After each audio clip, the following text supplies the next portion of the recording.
Le statut du vendeur à domicile indépendant, ou VDI, est défini aux articles L135-1 à L135-3 du Code de commerce.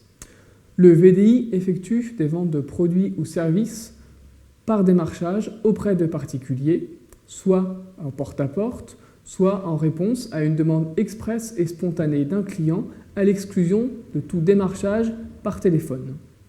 Le VDI peut conclure différents types de contrats avec l'entreprise qui lui a confié la distribution de ses produits ou services. Il peut conclure un contrat de mandat, un contrat de commissionnaire, un contrat de revendeur ou enfin un contrat de courtier.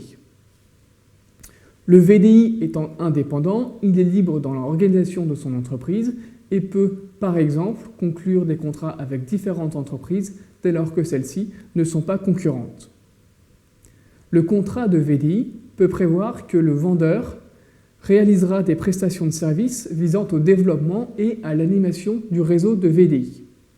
Dans ce cas, le contrat de VDI devra préciser la nature de ces services, préciser les conditions d'exercice de ces services et enfin les modalités de rémunération du vendeur. Dans cette hypothèse, le vendeur ne peut en aucun cas exercer une activité d'employeur et il ne peut en aucun cas être en relation contractuelle avec les membres du réseau qui l'anime. S'agissant de son régime fiscal, le VDI relève du régime des indépendants.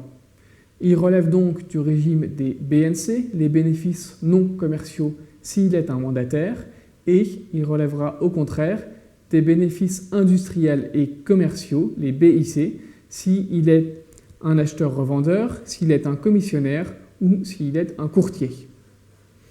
Tout en étant indépendant au regard du droit du travail et du droit fiscal, le VDI est toutefois considéré par la sécurité sociale comme un salarié.